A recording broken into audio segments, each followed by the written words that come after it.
We will be starting the webinar shortly.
All right.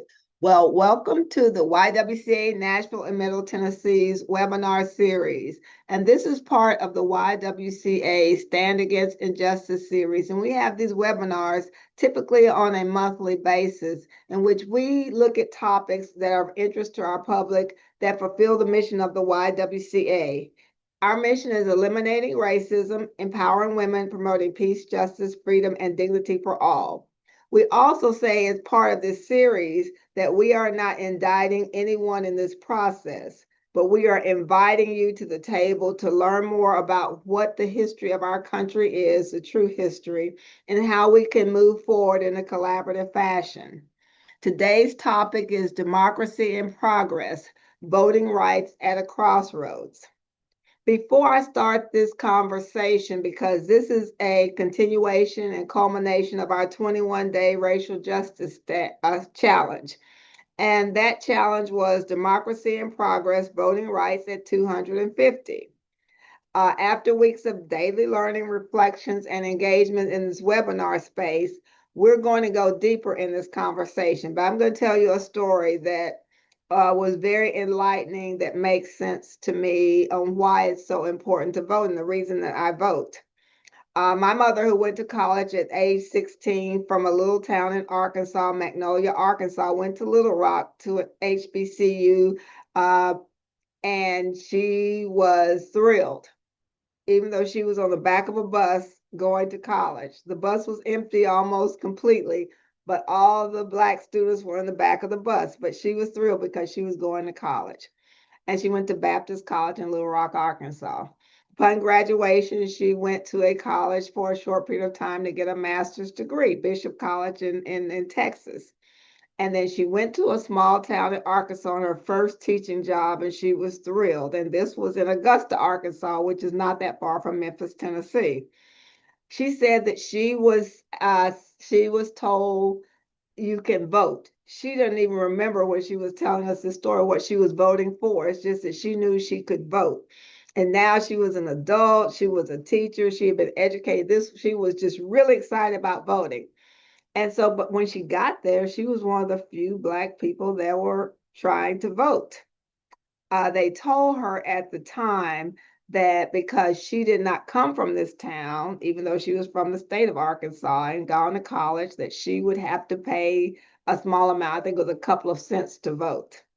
You have to understand, most Black people did not have the wherewithal to have any money to pay to vote. They were barely making it, scraping by, sharecroppers, very poor community.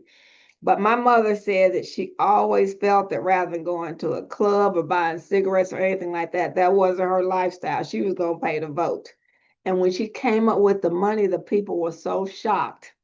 And then all around Augusta, now Augusta's not exactly New York City, all around Augusta, they were saying that young teacher's going to be trouble. And that's just because she had to pay to vote. Now, she did notice that other people weren't paying to vote. So that kind of bothered her. And she didn't know what it was called, but that was actually a poll tax. And that was supposed to make her not want to vote, because who would give up their money just to vote? I mean, if you don't vote, so what, But she felt that strongly. And that's always been the foundation for belief that it's very important to vote.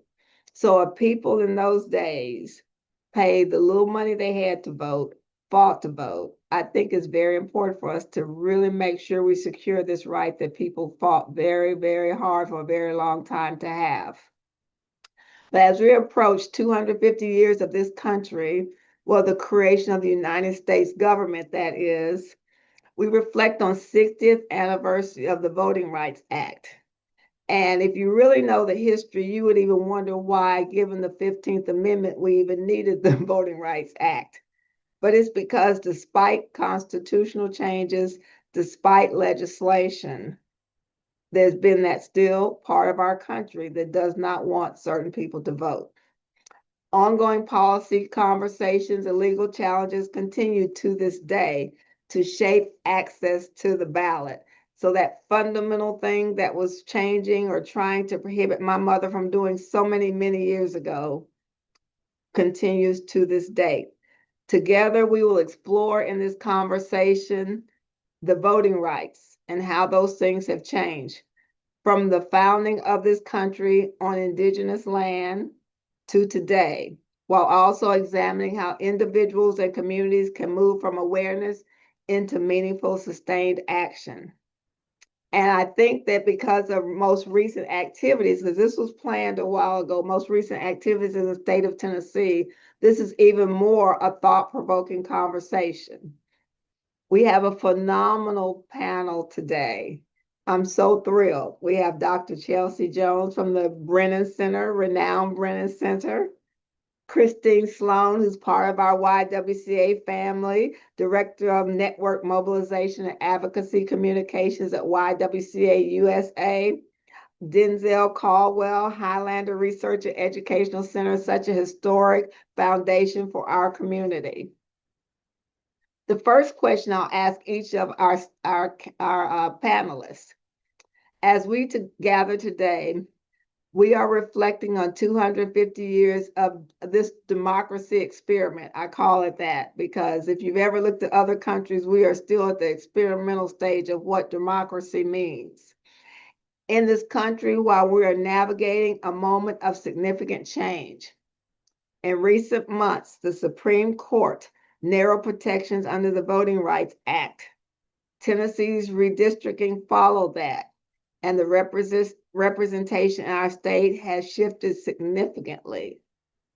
Also, we've seen proposals like the SAVE Act, which we know that would historically disenfranchise so many women, especially in our community.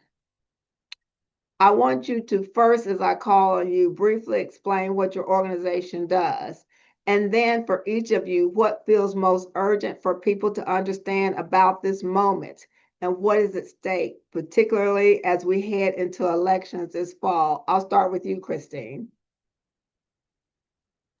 On the hot seat is YWCA family. Thank you so much, Sharon. It's so great to be here.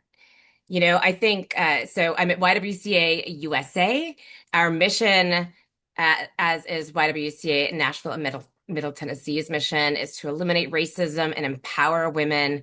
But USA is really here to support local leaders like Sharon and like leaders around the country who are engaging in our mission work to protect democracy and who are also, in many cases, direct service providers, providing shelters for domestic violence survivors, helping to provide childcare and early learning, and so many other important things in communities. So my job is just to be as supportive as we possibly can and keep the tap on DC. I think what's really the most important thing is really figuring out how to concretely reach people so that they understand how important their vote is, right? Like we say this every single year, like your vote is so important, your vote makes you powerful. People don't feel that, right? They certainly don't feel it right now. I can imagine that being in Tennessee, you all are not feeling that following Calais, right? I mean, which is a massive understatement. But it is really true, right? Especially state and local elections. There are 46 states that are going to be deciding on legislatures. I believe it's 36 governors, along with 30 something attorneys general who've been huge protecting democracy, among other issues in the courts and state secretaries of state, right? So even if you're feeling fed up with Congress, there is massive power that we have locally and municipally. And we have to find ways to help folks see themselves in these elections, to see their own power and to be in community with others so that they can feel that power collectively. It seems like a really simple answer, I think, but I think that's the number one thing that we have to do in this moment of continued dissonance and distrust that we've already seen with voter apathy eroding over many years. This fight, has come to this terrible point right now, but it's been a fight, as Sharon noted, for decades, right? Where people have literally paid with blood, sweat, and tears. So, that erodes morale, that erodes people feeling like it's meaningful. And I think we've got to find ways to make sure that we are connecting with the folks that are feeling that, hearing them, and then leading them in ways that help them find their power and why it's so important. Dr. Jones, Brennan Center for Justice. Yeah, thank you so much for having us here today and allowing me to speak on the panel. I'm with the Brennan Center for Justice. We're a nonpartisan law and policy organization, and we work in the civil liberties, democracy, and justice space. So we focus on issues related to advancing democracy, ensuring that we have civil liberties and the ability to participate equally in this country. And so when we think about, I'll tell a little bit about what I do at the Brennan Center. I'm a social scientist on our voting rights team. So I meet this moment with data, with policy analysis, and with public education on how those things combine to create what we're seeing now and ultimately create the future that we want to see. And I think that's the part that I like to focus a lot on in this moment, because I think hope is really one of the most urgent things that we can hold on to as we look forward to November. I think a lot of times we talk about all the things that are coming at us. And a strategy that's underlying all of that really is mental exhaustion. When we're mentally overwhelmed, it's very difficult to see a future that goes beyond today. That's when hopelessness sets in. We talk about voter apathy, but that has roots in not being able to or not feeling like you have the power to do anything. So when we're in this moment where these court rulings cause us to believe that we have really no voting rights left, I mean, they are being dramatically stifled, but we still have the right and the ability to cast a vote. And as voters across the South have shown us, even just this month, that voting really still matters. And it's not just about electing people, it's also about changing what we see. So like in Louisiana, where just this past weekend, they voted and rejected 5 constitutional amendments that would have changed funding, that would have changed representation in their state. That's not just electing people, that's using your vote to have an impact on what you see in your community. And it's important for us to stay energized and stay hopeful so that we can meet this moment with that willpower to make a change in the face of all the adversity that we're facing right now. All right. Mr. Caldwell, let's go to you. What feels most urgent? And tell us a little bit about the Highlander Research Education Center. Yes, and again, thank y'all for having me. So, yes, my name's Denzel. I'm with the Highlander Research and Education Center, and essentially, we are a 94-year-old movement school, and so we're a training center where we take on the task of training current and emerging movement leaders, particularly in the U.S. South and Appalachia. Right. And so our history extends as far back as early labor, union organizing, interracial labor union organizing throughout the South and Appalachia, through the civil rights movement, having key leaders such as Dr. King, Rosa Parks, Septima Clark training at our schools, and then going out and being able to be a part of work such as the sit-in movement and other key moments during the civil rights movement, up through the 80s and 90s and the 10,000s, or I'm sorry, the 2000s, where, you know, we've been a part of various labor movements, environmental justice movements, even going through the Black Lives Matter movement within the last decade or so, to today. And so this is the work that we do. We're a catalyst within the movement ecosystem here in the U.S. South, while being connected to larger global struggles. I think to answer the question, I do kind of I want to challenge the framing, right? So in this 250th year of this country, I think one of the most urgent things that we need to address are some foundational myths about this country.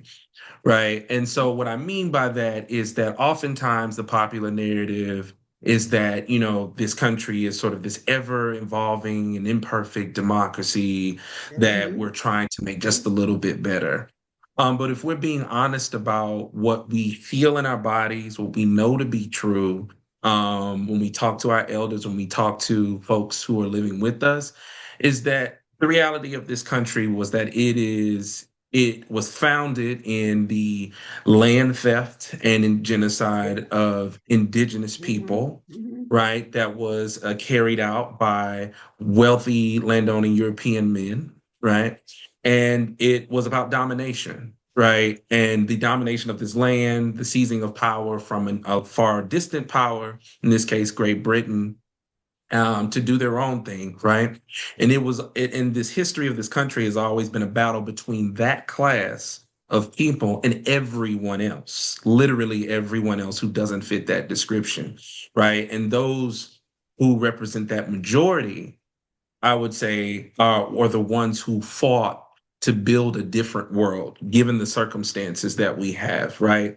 And so I say that to say that is important because when we think about this current regime and this current administration and even the power that they've taken across the three branches, um, this is not something that is a deviation from American history. This is actually a return to its origin, right? And so when we talk about things such as Project 2025, which is a 60 plus year response or backlash to the civil rights movement, I think it's even more accurate and honest if we couch that as a continuing of the tradition that began in 1776, right? And so it's important to understand that in this moment as we're thinking about these crises, because then that allows us to properly shape how we understand what we're fighting for.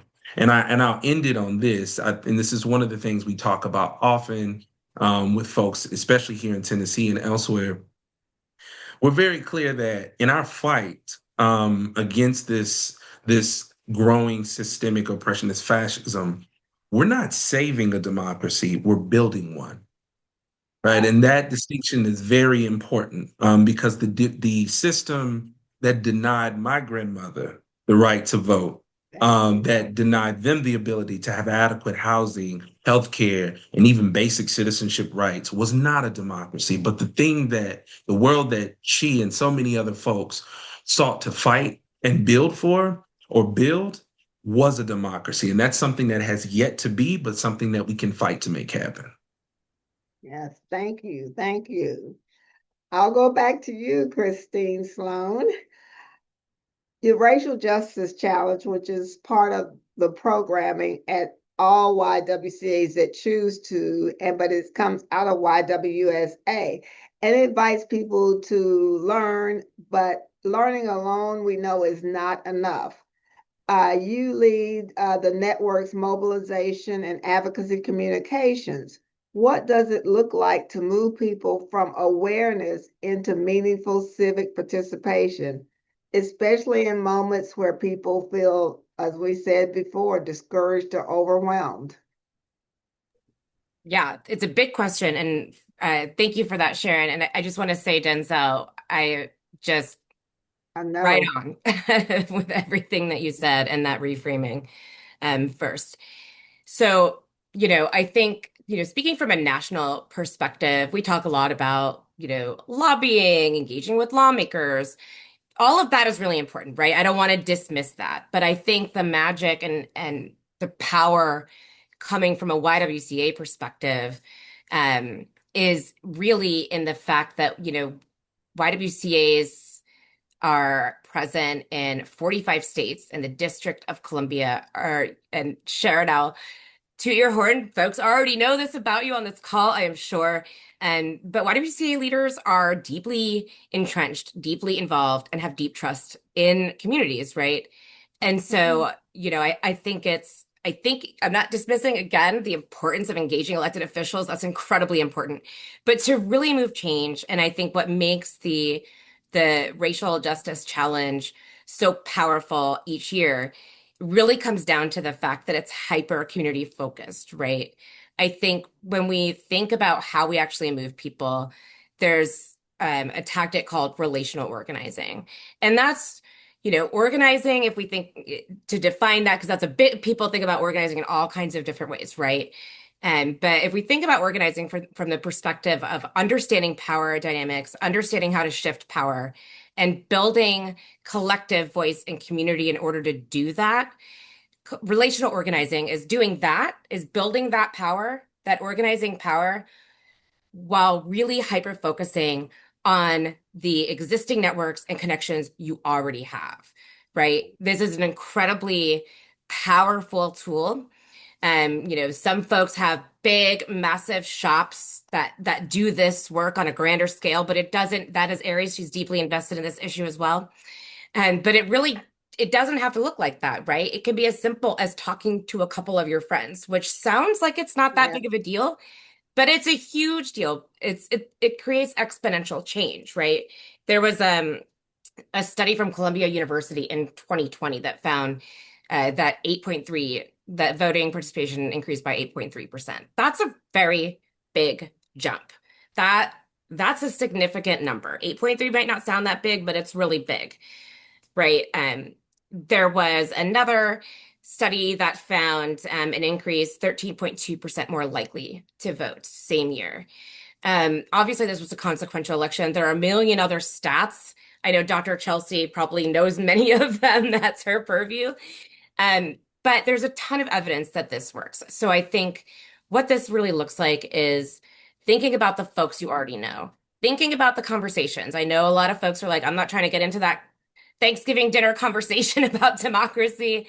But the truth is that there are ways to do it that bring the folks in that already know you. There's a lot of marketing research, right, that shows, folks are 88% more likely to buy something if a friend recommends it.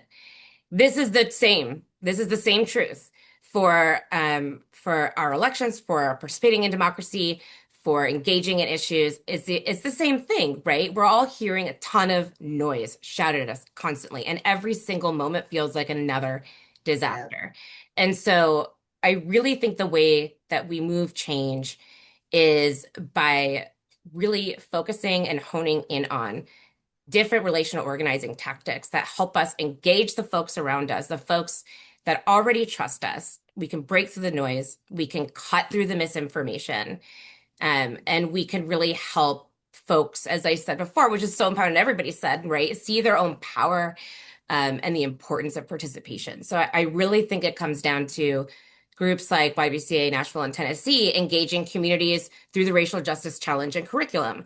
It comes down to talking to board members. It comes down to talking to your friends, doing it consistently, not being afraid to have those conversations. So I really believe that is the real center point for how we're going to get through this moment is by coming right back to the ground where real power really is. It's not here in DC, let me tell you.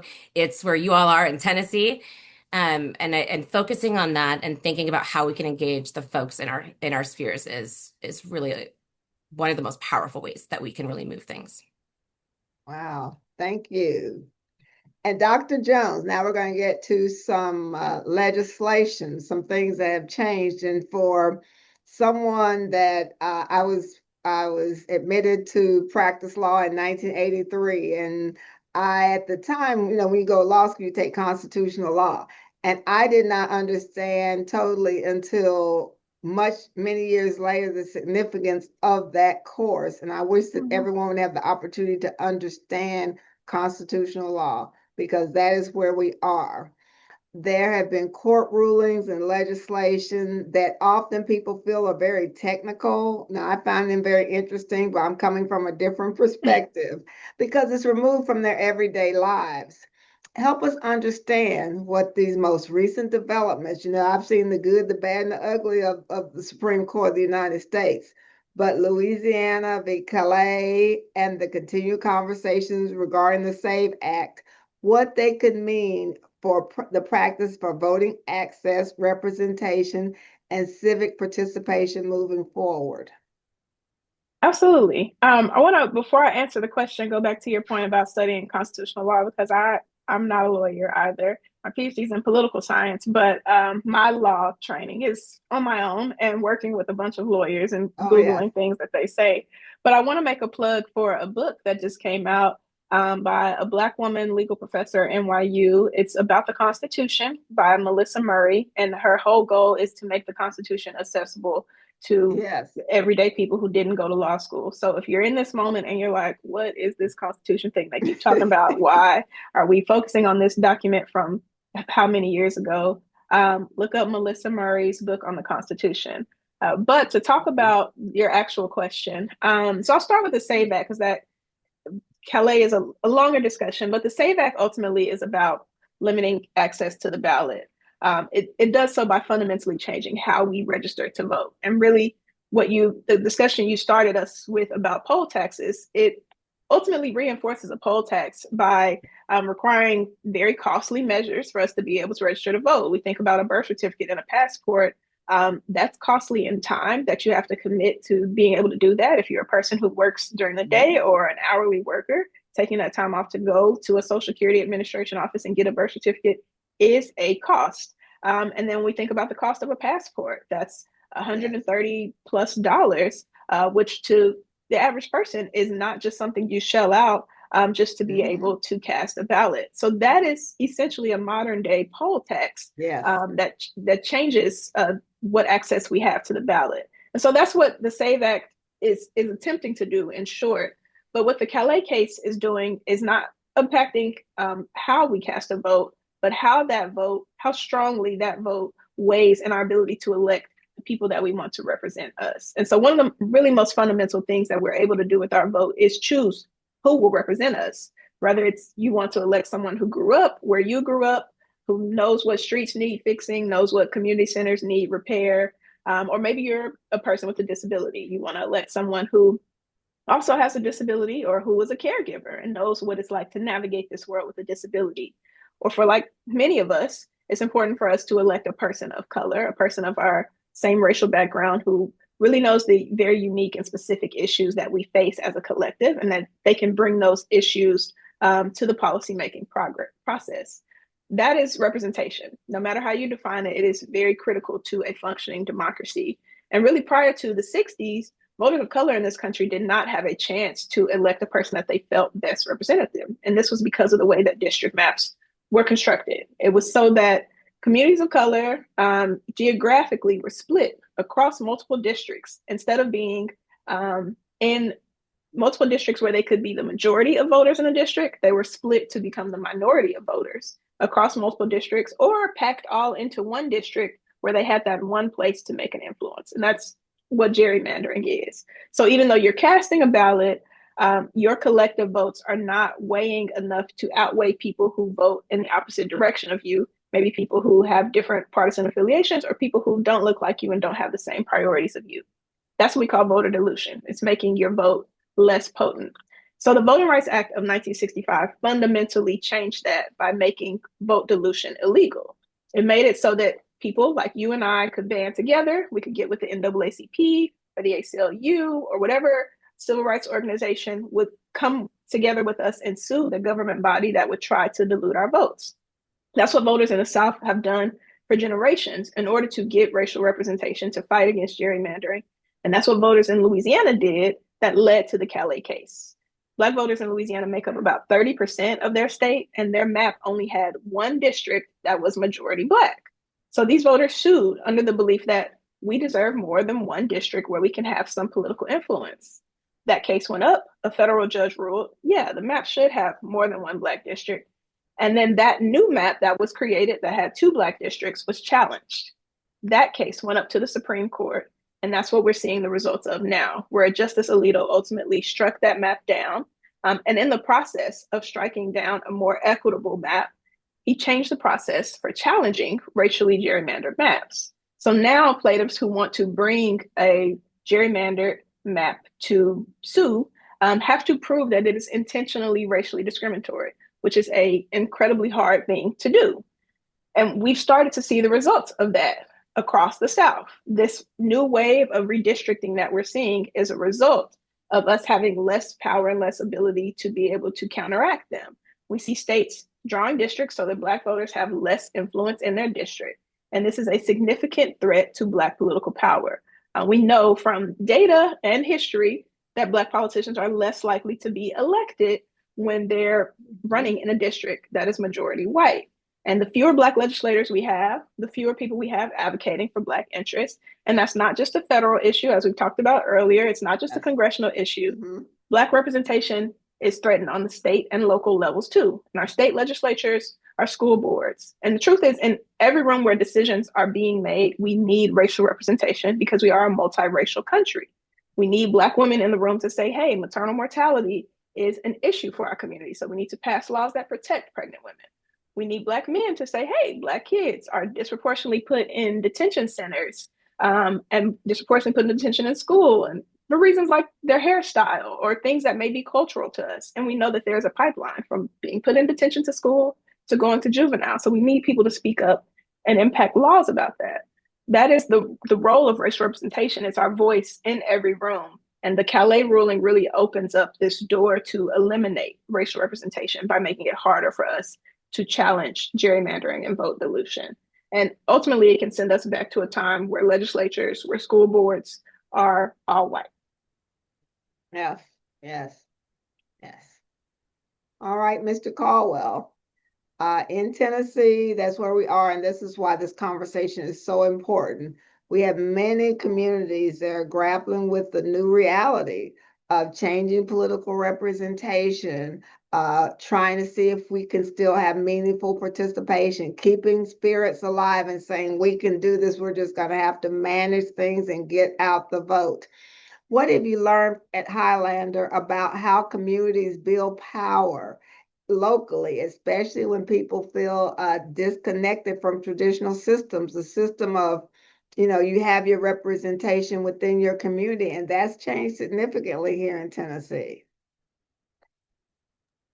Yeah, thank you for that question. And I want to preface this by sort of lifting up a definition of power that comes from Dr. Huey P. Newton from the Black Panther Party. And the idea is that power is the ability to define a phenomenon or a thing and then make it act in a desired manner.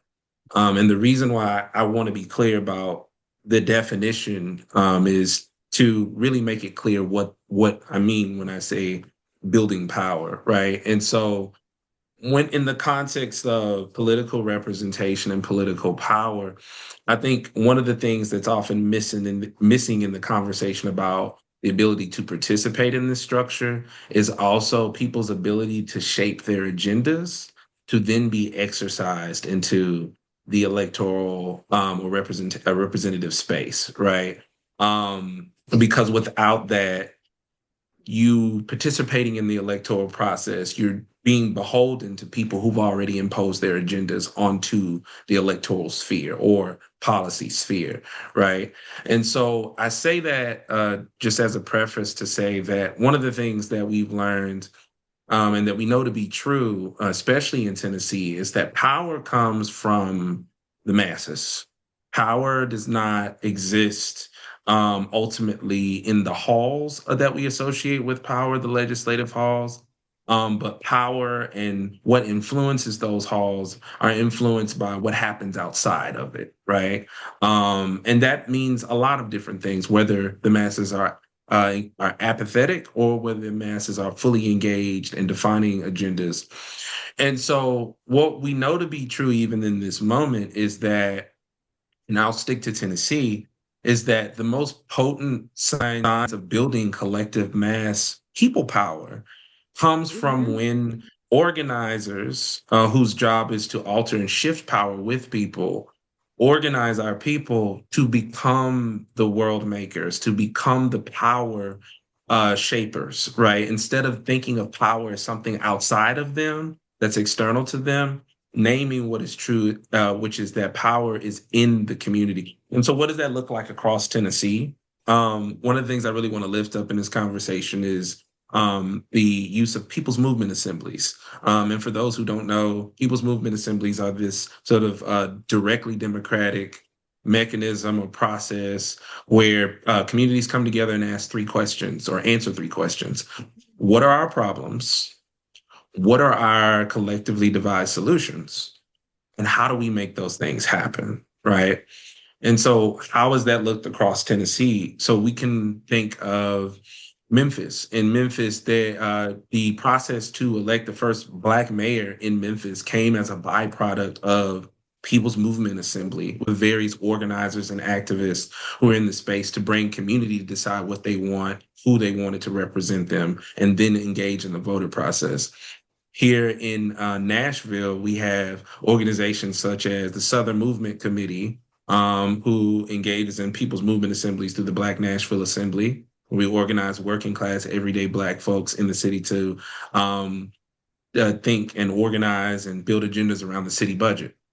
I also want to lift up the Nashville People's Budget Coalition, who has also done similar work throughout the city in challenging notions of public safety and how we should be reallocating funds in our metro city budget towards preventative measures, housing, healthcare initiatives, mental health, et cetera, as opposed to further investing in punitive systems that don't yield the same results as the previously mentioned public resources. And then we can go as far east as Knoxville. I want to lift up the Knoxville City Council movement. And this is a grassroots organizing effort from folks across, particularly the Black communities in the Knoxville area, but also it's a multiracial effort where they're building people's driven agendas from communities, working their way up to inform policy agendas, to inform candidates, and to determine which candidates should run for office. And since they started in the 2010s, they've been able to elect people who would sit in city council and do their best to represent the people's agenda, grassroots agenda. And so I lift up those efforts to say that, these are localized but very powerful seeds of people power that can very easily be expanded to the state and even eventually the national level to challenge the current regime and even forces that seek to remove our political power. Thank you. Thank you. I'm going back to you, Ms. Sloane. We've been having a lot of conversations around these systems, and there's this national focus. And I've always warned individuals, don't get caught up in the national. Let's look at the Nashville. Let's look at the Knoxville. Let's look at the Memphis. Yes. And politics, as I've learned, is always local in every shape, form, or fashion. Politics is very, very local. But these larger systems are often overwhelming. You can get caught up in what's the last thing that the administration did that just blows your mind, and those things can get you caught up so you can't move forward on the things that you can control. As we head into the election season, given the mission of the YWCA, What are some of the ways that individuals can meaningfully engage, not just on that national level, which can be overwhelming, but locally and consistently to strengthen democracy, much as Mr. Caldwell just talked about? What can you do at this local level? I'm sitting in Nashville, I'm sitting in Memphis, or I'm sitting in Knoxville. And for those of you who don't know our states, we have three grand, as they call them, divisions: East Tennessee, Middle Tennessee, and West Tennessee. And each one is very different. However, the more I know about those three grand divisions, the more they are alike from the perspective of oppression of people of color.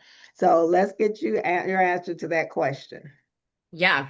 Yeah. I mean, look, I'm at a national, and thanks, Sharon. I'm at a national organization now. My roots, I really come from an organizing background, right? And so being at a national org in DC, I think it's even more important for national organizations to cut through some of the noise and help folks really understand what's important to know versus all of the noise.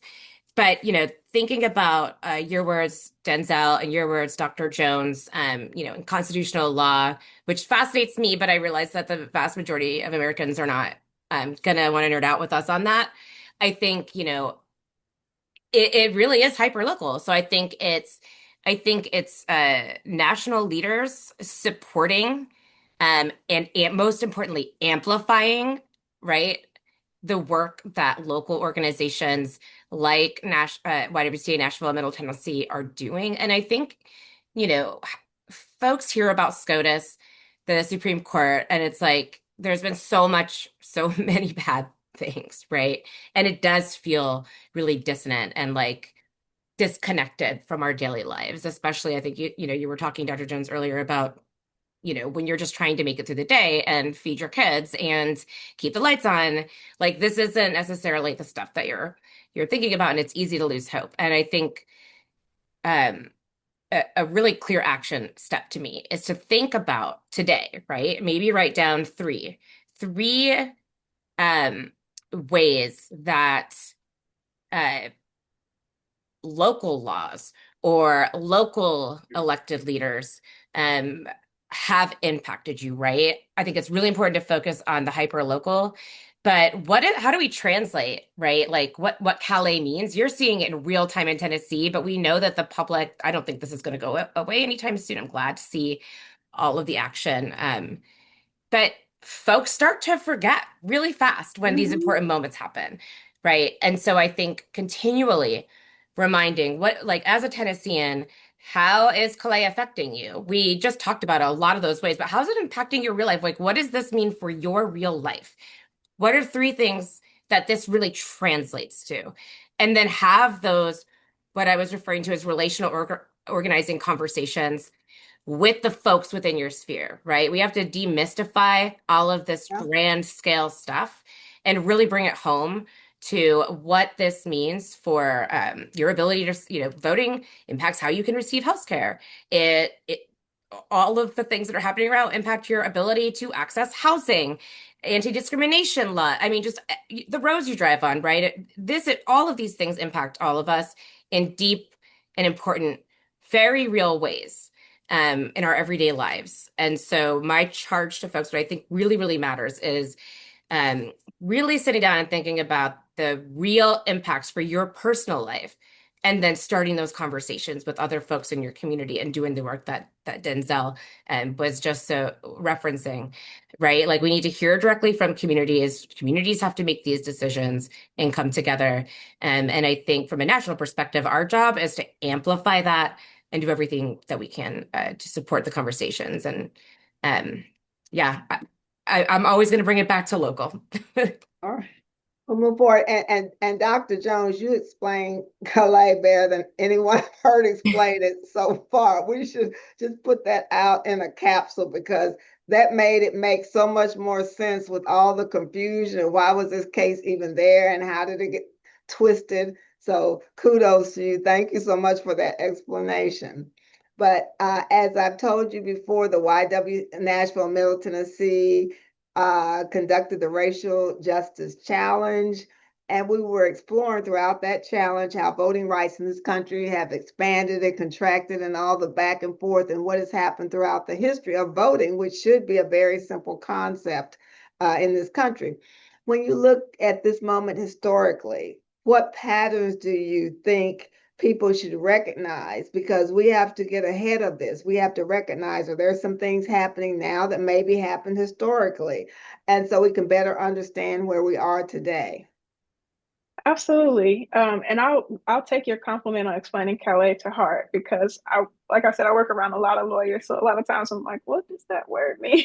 So I'll take that as a personal accomplishment. But as we think about cycles, I kind of want to echo back to what Mr. Caldwell was saying back at the beginning of our conversation, because it is an unfortunate truth that really the history of civil rights in our country thus far has been one of progress and retreat, progress and retreat. We saw what we didn't see. We weren't there, but we read about after Reconstruction, the progress of Black voter participation. Black politicians were being elected at record high rates. And then we saw Jim Crow laws coming in really to pull that progress back. Literacy tests were enacted, and they weren't really about people being able to read or not read. They were about finding a systemic, race-neutral way to shrink the electorate. Yes. And in that process, we see the strategy, really this intentionality of the civil rights movement that worked to fight against those laws and worked to enshrine voting rights into law with the Voting Rights Act by making those barriers, those literacy tests, poll tax illegal. And then over the past 13, likely more years, we've been seeing that being chipped away at and dismantled piece by piece. One of my friends, another social scientist named Renata Robinson, she says, we're on the decline, nearing the bottom of the slope. If democracy does this, we're doing this right now. But what does that mean for us? It means really the only way is up after this, because those changes that we've seen, those cycles, they're not naturally occurring. It's not just the natural fabric of our country. It's a result of strategic, very intentional and relentless effort. We didn't get to the place that we are on accident or by happenstance.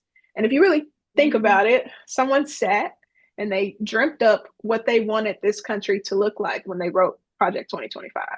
I hate to say sometimes it is inspiring to think that someone was so dissatisfied with what they saw in the country that they would bring together a group of people and really imagine a new world that matched their values and then put it into law.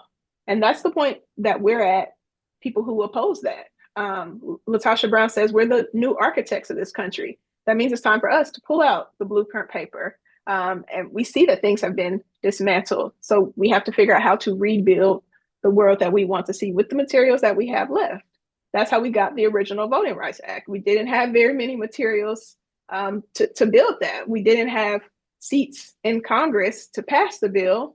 We didn't really have the ability to vote, to even elect people who would pass a Voting Rights Act. But we had community, we had demonstrations, we had activism, we had a shared vision and a shared goal of what it would take to get there. And sometimes when we're looking back on the civil rights movement, we think that was just MLK's vision. We can minimize it, but it was a vision that had to be spread and adopted. It took John Lewis, who was a college student at the time, and got other students involved. I keep a poster of Fannie Lou Hamer in here because she was a sharecropper who lost her job, lost her place to live because she was committed to getting everyday Black people registered to vote and educated on why voting mattered in a time where it was far riskier to vote. It was literally life or death then. It took white allies like Andrew Goodman. We had Michael Schwerner, who are martyrs of the movement because they stood alongside Black people. They engaged in registering communities to vote that they did not live in, that they did not look like. They committed to that even when their lives were threatened, up until the point where their lives were taken from us. It took the commitment of everyone to build this new vision of a country, which I can imagine was incredibly hard to see when you're facing Jim Crow every day. How can I picture a country where I can go and freely vote, where I can register to vote? They didn't have the internet then, so they didn't know one day I'd be able to register to vote online. Those things have to be imagined and thought of. And that's the point that we are now, where we have to not just fight back against what we're facing every day, but actually take some time and sit and say, what is the ideal version of this country for me and for the people who look like me and live where I live?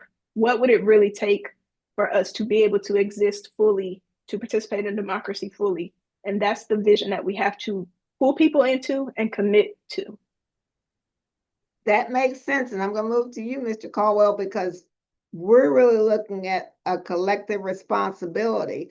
What does it take? Because we're this reactionary or reacting to political events really can be very draining.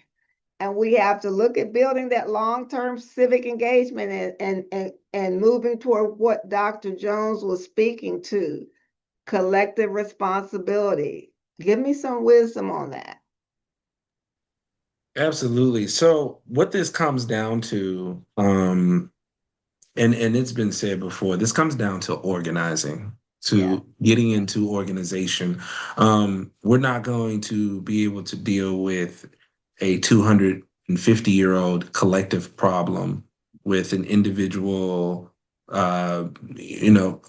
multi-month solution. That's going to require locking arms, not only across communities, but across time to organize and vision and build vision about the world that we want to build and strategy and tactics that allow that to come to fruition, right? And we have to understand political engagement as a part of that, right? Not so much as just mere participation as the end goal, but as a means to build the world where, for example, women's right to their bodies are not up for negotiation. They just are, right? Or our ability to vote or to be able to live where we want to live, or even our rights within the workplace are concretized in stone and immovable, right?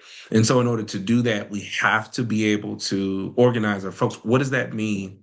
That means that we have to let go of the savior complex when it comes to this work. We're not going out and convincing people to participate in a thing. We need to go and build with those people the world that we want to see and the strategies to make that happen together, right? And along that way, as we're doing that, we engage in the education to where it's like if we have to make a political intervention, we do so through the civics, through the strategic engagement of budgets or elections. But we understand that as a part of the strategy, as opposed to sort of shaming and cajoling people into just voting. But if we're not clear about the vision of why, then we're just going to get the same results, right? So if we want to shift from a country currently where the majority of the country can't or does not vote to one that is fully participatory, one that's fully engaged in trying to shape a fundamentally better country and then world, we're going to have to organize with people and not on their behalf, which means we're going to have to learn and be transformed in this work, as well as to transform others as we're figuring this out. So I'll just reemphasize, like it really comes down to joining organizations that's committed to building actual democracies, that's seeking to combat fascism in all its forms, and leaning and giving your gifts into that and allowing yourself to be a part of something bigger than your individual self. Thank you. Thank you. And I always say when we go into these conversations, just like much of the work of the YWCA, I always repeat our largest programming is in domestic violence services, but we do quite a bit to uplift the children in our public school system, as well as adult literacy, as well as preparing people for the next chapter of their lives. But with that said, one of the things that stands out in our culture at our YWCA Nashville Middle Tennessee, despite setbacks, despite challenges, despite the heaviness of this work, we operate from a hope perspective. We always have hope for the next day to be better. We had 41 girls in our girls program to graduate from high school. These are all girls in our public school system, 41 seniors graduating. That provides you with hope for the next life. Our advocacy fair with our young people, if you ever want to get hope, bring some high school students together and let them brainstorm about how they can have a more just society. So with that said, despite our challenges and our setback, I want each of you to tell me what gives you hope right now about the future participation of our country in the democratic process. I'll start with you, Christine. Um, I mean, this moment here with you all in community in this conversation gives me hope. But I want to quickly, I want to key off what Denzel was just sharing, that we have to be in community, we have to learn in the process, we have to be willing to compromise. And I think it's really important just to say out loud, we have to be comfortable that folks are with the fact that folks are going to show up in different ways. Some folks are going to be screaming from the rooftops, right? And out in the streets. And some folks are going to be doing the quieter work. And both of these things are essential to moving change, right? And so the more we can accept each other and the ways that we're able to show up and recognize that power, I think is just really important. And I wanted to add that on. But like this gives me hope, right? The fact that leaders like Sharon and other YWCA leaders across our network are have such a long history and are so invested in this work. The fact that communities are standing together. Alabama protesters standing in a tornado, right? Like that gives me hope. So I'm glad to be here because this has really made me feel hopeful in this moment. All right, Dr. Jones, give us some hope. I'm I hopeful to think see young people like you carrying the torch, giving me hope today. I'm happy to bring that. I often pass off as younger than I am, though. But I think I'm super hopeful about the number of people that are becoming aware of what's at stake.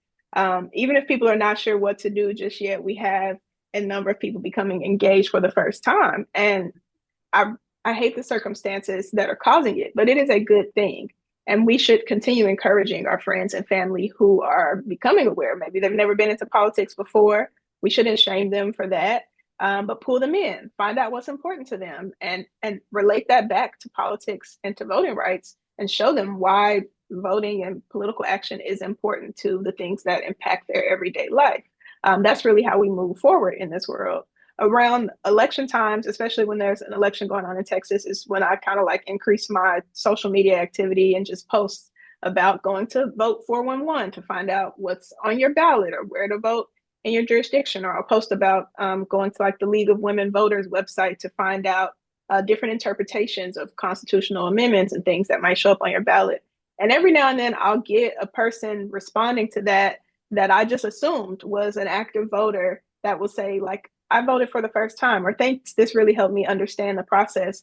So I say that to say, never doubt those small things that you can do, like make an Instagram story or text your friends the link to check their voter registration.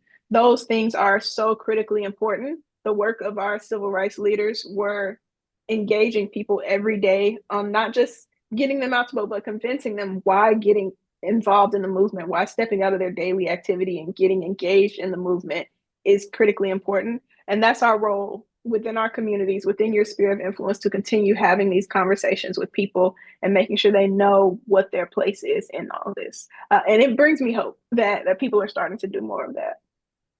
Yes. Mr. Caldwell, give us some hope.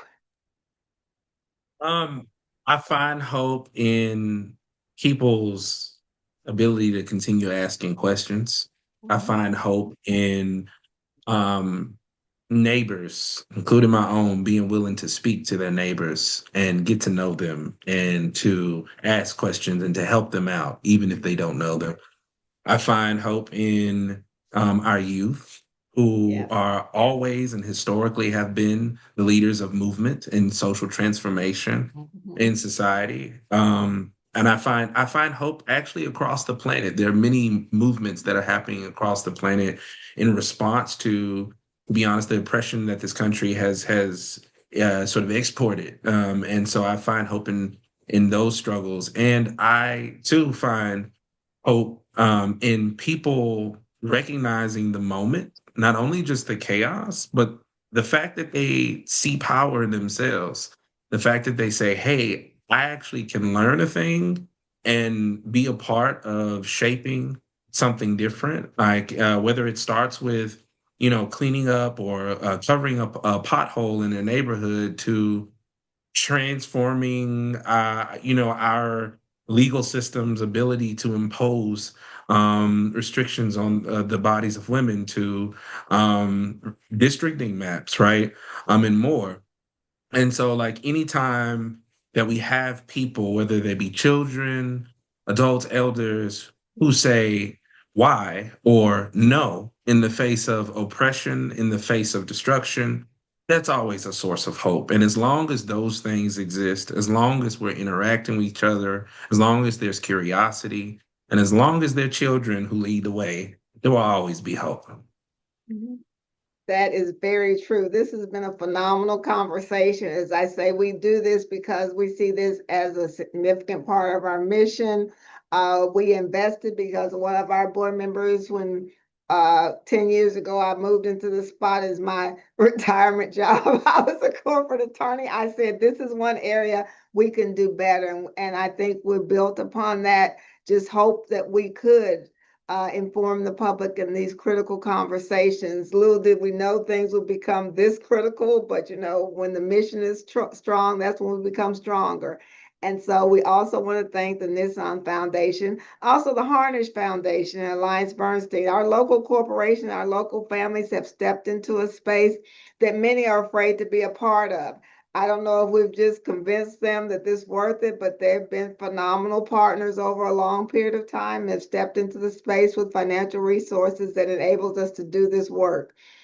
So make sure you do understand that when there's a movement and you provide what people really need in your community, people will step up and support you. So these organizations that you see that are here, we need to make sure we support organizations that are part of this movement and part of this mission. So I thank you so much for your time today, and thank you for everyone to participate, and thank you. Thank you for supporting us. Thank you. So, thank you.